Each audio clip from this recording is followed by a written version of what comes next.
जय हिंद, वंदे मातरम। नमस्कार साथियों, आप सभी का अपने अवतार हिस्ट्री 7054 में स्वागत है। और दोस्तों, आज का टॉपिक आपके लिए लेके आया हूँ बहुत ही महत्वपूर्ण, छायावादी युग के बारे में हम बात करेंगे।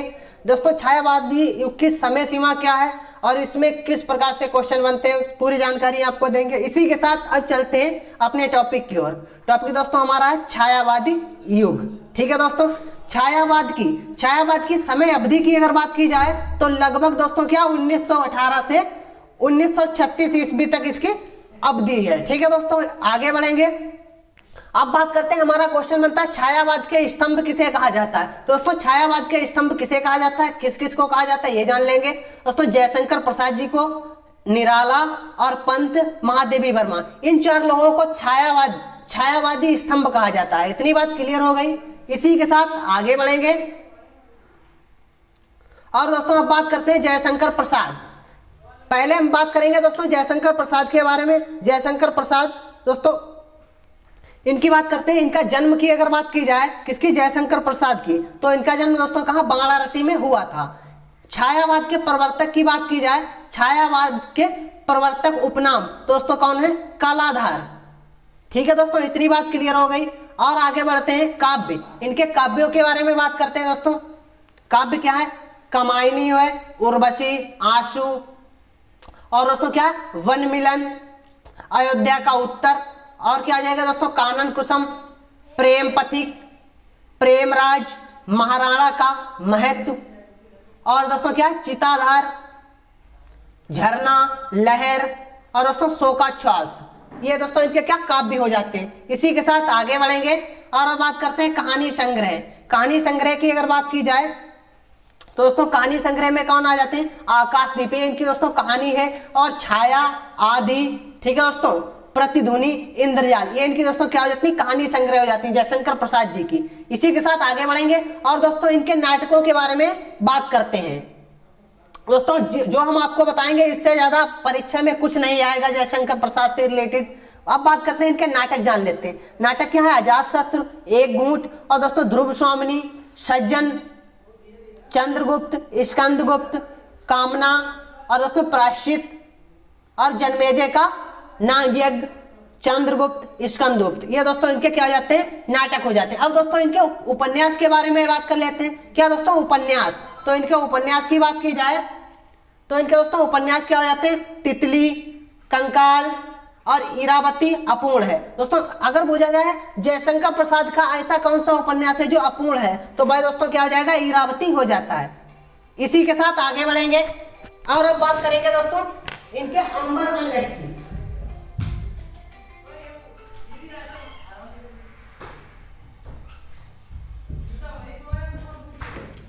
हेलो दोस्तों, अंबर पनघट, डूबो रही ताराघट उषा नगरी, इसके बारे में बात करेंगे। और दोस्तों आगे बढ़ेंगे, अरुण यह, क्या दोस्तों, अरुण यह मधुमेह देश हमारा, ये भी दोस्तों किसके, जयशंकर प्रसाद के ही हो जाते हैं। अब आगे बढ़ेंगे और अब बात करेंगे दोस्तों, बहुत ही महत्वपूर्ण है, लेखिका कौन हो जाती है, महादेवी वर्मा। दोस्तों महादेवी वर्मा जी के बारे में बात करेंगे। तो इनकी बात करते हैं, इनका जन्म स्थान की बात करते हैं। तो जन्म दोस्तों कहाँ हुआ था, फर्रुखाबाद में। और बात करते हैं हायावादी कवित्री इन्हें कहा जाता है। और दोस्तों इनका उपनाम की अगर बात की जाए तो दोस्तों इन्हें आधुनिक युग की मीरा कहा जाता है। महादेवी वर्मा को आधुनिक युग की मीरा कहा जाता है। मृत्यु की बात करते हैं तो मृत्यु इनकी दोस्तों कहाँ, प्रयागराज में हुई थी। आगे बढ़ेंगे, इन्हें दोस्तों महादेवी वर्मा को ज्ञानपीठ पुरस्कार दिया गया था। क्या, ज्ञानपीठ पुरस्कार कब दिया गया था, 1982 में। किस रचना के लिए, यामा रचना के लिए दिया गया था। और दोस्तों इन्हें पद्म विभूषण 1988 में मरणोपरांत दिया गया था। इतनी बात क्लियर हो गई। काव्य की बात करते हैं तो ग्रामा, रसिम, नीरजा, शांध्य गीत, दीपशिखा, हिमालय, और दोस्तों क्या आ जाते, सप्तपर्ण, निहार और मिल्लू। यहाँ पे मिल्लू नहीं दोस्तों, गिल्लू हो जाएगा, गिल्लू होगा, गिल्लू निबंध। और अतीत के चलचित्र की बात करते हैं और स्मृति की रेखाएं। आगे बढ़ेंगे, श्रृंखला की कड़ियां, और दोस्तों क्या आ जाएगा, क्षाण का, ये दोस्तों इनकी हो जाती है महादेवी वर्मा की। अब दोस्तों इनकी इस स्मरण और रेखा चित्र के बारे में बात करते हैं। दोस्तों वह क्या हो जाता है, पथ के साथी, मेरा परिवार, ये इनके हो जाते हैं। मैं नीर भरी दुख की बदली, ये दोस्तों इनकी पंक्तियां हैं। कह दे, क्या दोस्तों, कह दे माँ अब क्या देखूं, ये दोस्तों किसकी, महादेवी वर्मा की पंक्तियां हो जाती हैं। इसी के साथ आगे बढ़ेंगे। अब बात करेंगे दोस्तों किसके बारे में, सूर्यकांत त्रिपाठी निराला के बारे में। सूर्यकांत त्रिपाठी निराला की अगर बात करते हैं तो इनकी दोस्तों क्या होती है, जन्म बात करते हैं तो मेदिनीपुर में इनका जन्म हुआ था, पश्चिम बंगाल में, सूर्यकांत त्रिपाठी निराला का। इनके अगर उपनाम की बात की जाए, पूछ दिया है इनका उपनाम क्या है, तो दोस्तों क्या है, महाप्राण है। इनका नाम क्या, महाप्राण निराला है। इतनी बात क्लियर हो गई। मृत्यु की बात की जाए, इनकी मृत्यु प्रयागराज में हुई थी। सर्वप्रथम दोस्तों मुक्तक छंद का प्रयोग अनामिका परियल में किया था। इतनी बात क्लियर हो गई। अब दोस्तों इनके काव्य की बात करते हैं। क्या दोस्तों इनका काव्य जान लेते हैं। काव्य क्या हो जाता है दोस्तों, तुलसीदास, जूही की कली, कुकुरमुत्ता, ठीक है दोस्तों, और गीतिका, सरोज स्मृति, रचना, आराधना, नए पत्ते, काले कारनामे, ये इन्हीं की रचनाएं हो जाती हैं। ठीक है दोस्तों, आगे बढ़ेंगे और बात करते हैं उपन्यास। उपन्यास इनके क्या जाते हैं, अप्सरा, निरूपमा और प्रभावती, चोटी की पकड़, और दोस्तों क्या, कुल्ली आठ, साह और बलेसुर बकरिया, ये भी दोस्तों इनके क्या हो जाते हैं, उपन्यास हो जाते हैं। आगे बढ़ेंगे और दोस्तों इनकी कहानी की बात करते हैं तो कहानी इनकी कौन की हो जाती है दोस्तों, लिली और सुखी, ये इनकी दो कहानियां हो जाती हैं। बात करते हैं सर्वप्रथम मुक्तक छंद का प्रयोग जूही की कली नामक कविता में किया था। किसने दोस्तों, निराला जी ने। आगे बात करते हैं जागो फिर एक बार, दोस्तों ये इनकी पंक्तियां हो जाती हैं। वर्दे वीणांदिनी वर्दे, दोस्तों ये भी इन्हीं की पंक्तियां हो जाती हैं। इसी के साथ आगे बढ़ेंगे। अब बात करेंगे दोस्तों किसके बारे में, सुमित्रानंदन पंत के बारे में। दोस्तों सुमित्रानंदन पंत की अगर हम बात करते हैं तो इनका जन्म की बात करते हैं। जन्म इनका हुआ था कौसानी में, ठीक है दोस्तों, बागेश्वर उत्तराखंड में हुआ था। मृत्यु दोस्तों इनकी कहाँ हुई थी, प्रयागराज में। आगे बात करते हैं इनका उपनाम। अगर दोस्तों सुमित्रानंद पंत का उपनाम के बारे में पूछा जाए तो प्रकृति का सुकुमार सुमित्रानंद पंत को कहा जाता है। इसी के साथ आगे बढ़ेंगे।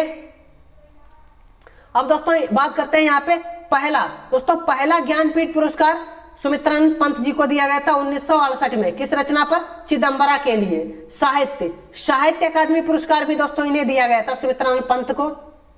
दोस्तों कब दिया गया था, 1960 में दिया गया था। कला और बूढ़ा चांद इनकी बहुत ही महत्वपूर्ण कीर्ति है, इसके लिए दिया गया था। अब बात करते हैं सोवियत लैंड नेहरू पुरस्कार से भी दोस्तों लोकायतन इन्हें किया गया था महाकाव्य के लिए, ठीक है दोस्तों। और पद्म भूषण भी दिया गया था 1961 में, इसलिए दोस्तों ये बहुत ही महत्वपूर्ण कवि हैं।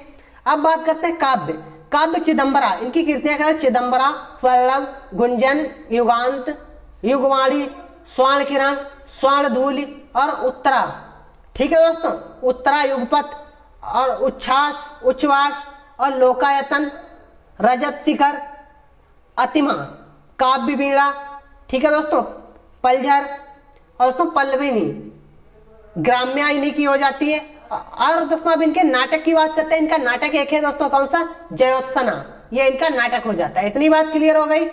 इसी के साथ आगे बढ़ेंगे। अब दोस्तों इनके बारे में इसमें और कुछ हटके देख लेते हैं, बहुत ही महत्वपूर्ण है। छायावादी काव्य की प्रमुख विशेषताएं। इनकी दोस्तों छायावादी काव्य की प्रमुख विशेषताएं क्या है, तो विशेषताएं क्या हो जाएंगी, आत्मा